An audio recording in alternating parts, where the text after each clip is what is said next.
दोस्तों क्या आप जानते हो ब्लेड के बीच का आकार है एक जैसा क्यों होता है? और इस दुनिया में एक ऐसी भी झील है जिसमें साल भर बिजली गिरती रहती है। और एक पक्षी ऐसा भी है जो अपने साथी के गम में जान दे देता है। और तो और क्या आपको पता है एक ऐसा भी देश है जहाँ एक भी नदी, झील या तालाब नहीं है। तो दोस्तों इस वीडियो में हम ऐसे ही कुछ अमेजिंग और इंटरेस्टिंग फैक्ट्स बताने वाले हैं। अगर वीडियो अच्छी लगे तो वीडियो को लाइक और चैनल को सब्सक्राइब कर दीजिए। फैक्ट नंबर 10, दुनिया में कई विचित्र प्राकृतिक घटनाएं होती है। एक ऐसी भी झील है जिसमें साल भर बिजली गिरती रहती है। दरअसल इस झील का नाम मैराकाइबो लेक है। यह झील वेनेजुएला में स्थित है। यह लगभग 35 मिलियन साल पुरानी है और अमेरिकन मेट्रोलॉजिकल सोसाइटी ने इस झील पर एक स्टडी की थी और इसमें पाया गया कि एक मिनट में इसमें 25 से 40 बार बिजली चमकती है। और इस झील में एक साल में लगभग 297 दिनों तक लगातार बिजली चमकती रहती है। और यहाँ नमी, तापमान और स्थान की वजह से इतनी बिजली चमकती है। नंबर 9, आपको अमीर होने से 4 बुरी आदतें रोक सकती है। कई बार इंसान की बुरी आदतें धनवान होने का खेल ही बिगाड़ देती है। ऐसे में लोग चाहकर भी अमीर नहीं हो पाते।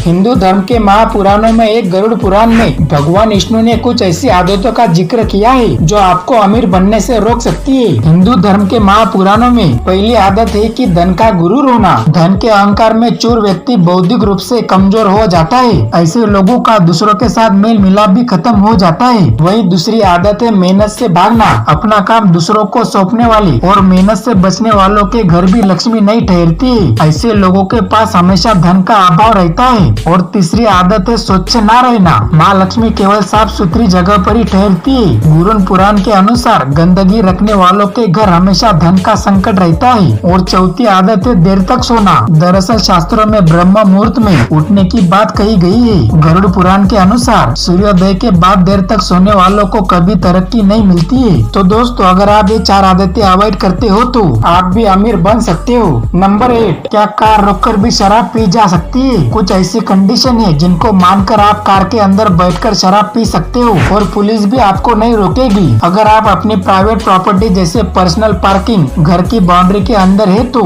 आराम से कार में ड्रिंक कर सकते हो। और अगर आप पब्लिक प्लेस में है और सड़क के किनारे आपकी कार पार्क है तो शराब पीना गैर कानूनी माना जाएगा। आप पब्लिक प्लेस के आसपास ड्रिंक करते पाए गए तो आपको जुर्माना देना होगा। और यह जुर्माना राज्यों के हिसाब से अलग अलग हो सकता है। पहली बार पकड़े जाने पर 5,000 और इसके बाद 10,000 रूपए तक चालान काटा जा सकता है। और शराब पीकर गाड़ी चलाने पर भी आपको जुर्माना लगेगा। ड्राइवर के 100 मिलीग्राम खून में 30 मिलीग्राम से ज्यादा अल्कोहल नहीं होनी चाहिए। शराब पीकर गाड़ी चलाने में कम से कम 10,000 का जुर्माना या 6 महीने की जेल हो सकती है। और कोई भी व्यक्ति कार में सिर्फ 2 लीटर तक शराब ले जा सकता है। इससे ज्यादा मात्रा होने पर आपको 5,000 रूपए का चालान लग सकता है। नंबर 7, दोस्तों क्या आपको पता है फांसी सूरज निकलने से पहले क्यों दी जाती है? हम सभी ने फिल्मों और असल जीवन में देखा है कि किसी भी अपराधी को सुबह के समय फांसी दी जाती है। लेकिन क्या आपने कभी सोचा है कि आखिर क्यों फांसी की सजा सभी को सुबह ही दी जाती है? और क्या आपको पता है जल्लाद किसी भी फांसी वाले को कान में जाकर क्या कहता है? फांसी से पहले जेल प्रशासन उसकी आखिरी ख्वाहिश भी पूछता है। हालांकि कैदी की ख्वाहिश जेल के मैनुअल के तहत ही हो तभी पूरी की जाती है। और फांसी देने से पहले जल्लाद यह कहता है कि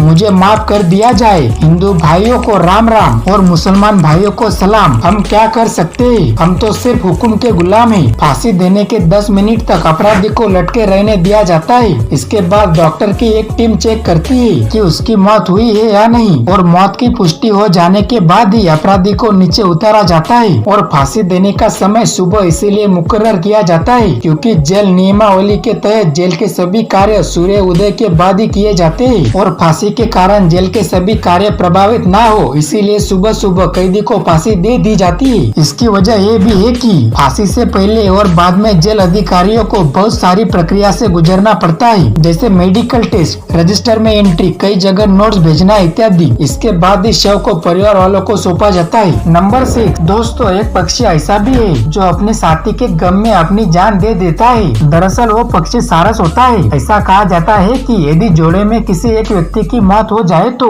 दूसरा सिर पटक पटक कर अपनी जान दे देता है। यही वजह है कि सारस पक्षी को प्रेम का प्रतीक भी माना जाता है। ऋषि वाल्मीकि ने भी काव्य ग्रंथ रामायण में इसका जिक्र किया है। ऐसा कहा जाता है कि सारस अपने जीवन काल में सिर्फ एक ही बार जोड़ा बनाता है और साथी की मौत होने पर सारस सुस्त हो जाते हैं और खाना पीना छोड़ देते हैं। कई बार समय इतना हो जाता है कि इनकी मौत भी हो जाती है। एक तरह से देखा जाए तो सारस सबसे विशाल पक्षी है जिसकी लंबाई 6 फीट तक होती है और 8 फीट तक ये पंख फैला सकते हैं। दुनिया भर में सारस की 8 प्रजातियां पाई जाती है। इनमें से भारत में सबसे ज्यादा 4 प्रजातियां मिलती है और कुछ विलुप्त होने की कगार पर है। और सारस की उम्र 18 साल तक होती है। यह अपने बच्चों को महज 1 साल तक अपने साथ रखते हैं और उसके बाद आजाद छोड़ देते हैं। नंबर 5, कंगारू ऑस्ट्रेलिया की पहचान है। दिलचस्प बात है कि यह कभी भी ऑस्ट्रेलिया के बाहर नहीं पाया गया है। अब वैज्ञानिकों ने इसकी वजह बताई है। वैज्ञानिकों के बीच लंबे समय से यह बहस का विषय रहा है कि दूसरे जानवरों की तरह कंगारू ऑस्ट्रेलिया से बाहर क्यों नहीं पाया जाता है। इसका जवाब पाने के लिए ऑस्ट्रेलियन नेशनल यूनिवर्सिटी और स्विट्जरलैंड की ETH ज्यूरिख यूनिवर्सिटी के वैज्ञानिकों ने रिसर्च की है।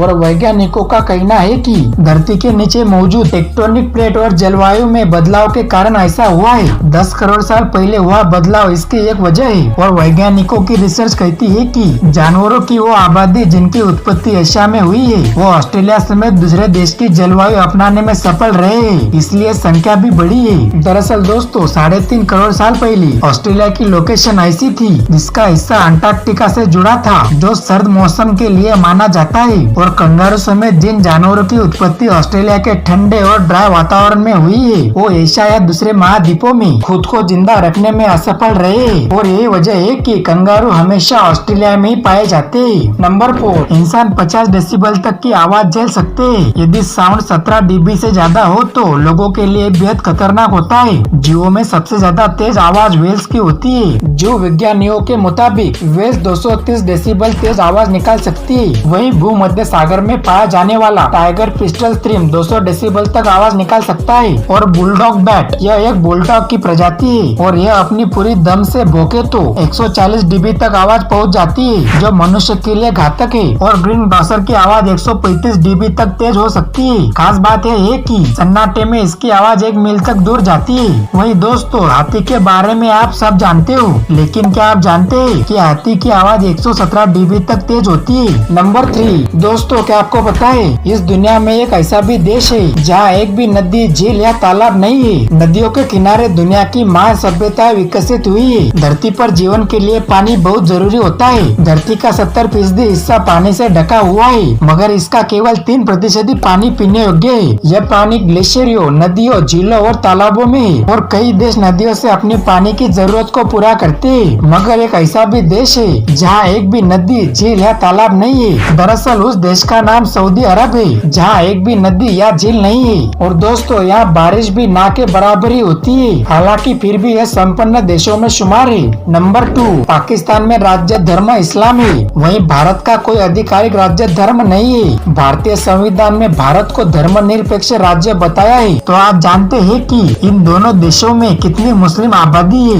National database and registration authority की 2022 की रिपोर्ट में इसका जिक्र है। तो पाकिस्तान में मुस्लिमों की संख्या करीबन 18,25,92,000 है। संसद में मंत्री स्मृति ईरानी ने देश में मुस्लिम आबादी की जानकारी दी है। उन्होंने साल 2023 में मुसलमानों की अनुमानित आबादी बताई। दरअसल 2023 में भारत में मुसलमानों की संख्या करीबन 19.7 करोड़ होने का अनुमान है। इस हिसाब से भारत में पाकिस्तान से ज्यादा मुसलमान रहते हैं। नंबर 1, दोस्तों क्या आपको पता है ब्लेड के बीच का ये आकार एक जैसा ही क्यों होता है? मर्दों के लिए ब्लेड एक बहुत ही उपयोगी चीज है। आपको बता दे कि सबसे पहले जिलेट ने ब्लू जिलेट नाम से उत्पादन किया था, जो मर्दों के लिए उनके सेव करने की समस्या का एक हमेशा का इलाज बन गया था। मर्दों की शेविंग करने से लेकर बाल कटवाने तक के लिए ब्लेड का इस्तेमाल किया जाता है। लेकिन क्या आपको पता है कि ब्लेड का एक ही जैसा डिजाइन क्यों बनाया जाता है? दरअसल ब्लेड के आविष्कार के पीछे बड़ी दिलचस्प कहानी है। साल 1901 में जिलेट कंपनी के संस्थापक किंग कैप जिलेट ने अपने सहयोगी विलियम निकलसन के साथ मिलकर ब्लेड का खास डिजाइन तैयार किया था और इसी साल ब्लेड के डिजाइन को पेटेंट कराया गया। और 1904 के समय जिलेट ने पहली बार 165 ब्लेड बनाए थे। उस समय जिलेट ब्लेड शेविंग के लिए ही बनाए जाते थे। उनकी डिजाइनिंग इस तरह से की जाती थी कि वे शेविंग करने वाले जिलेट में बोल्ट के साथ फिट किया जा सके, इसीलिए उसके बीच में खाली स्पेस छोड़ दिया जाता था ताकि इसके कैप की फिटिंग एक समान रहे और इस्तेमाल करने वालों को हर कंपनी के ब्लेड के साथ उसका कवर न खरीदना पड़े। और इसी वजह से ब्लेड के बीच का आकार हमेशा एक जैसा होता है।